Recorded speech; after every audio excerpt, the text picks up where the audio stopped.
তারা বানচাল করার জন্য পাথর সহ বিভিন্ন পেপসির বোতল এবং আগ্নেয়াস্ত্র এগুলো দিয়ে তারা পেট্রোল বোমা বানাইতে চেয়েছিল। সেজন্য যে বিভিন্ন পেপসির বোতল এগুলো তারা ছাদের মধ্যে আনয়ন করে এবং অধ্যক্ষের কার্যালয়ে আমরা গতদিন ছবিও তুলে রাখছি, সেখানে ছাত্রলীগের পোলাপানদের অস্ত্র সহ আমরা ছবি তুলে রাখছি।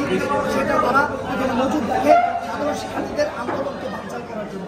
এই জন্য আমরা সাধারণ শিক্ষার্থী যারা আছি আমাদের কলেজকে রাজনীতি মুক্ত রাখার জন্য অধ্যক্ষ এবং উপাধ্যক্ষ দুজনের পদত্যাগ কামনা করছি।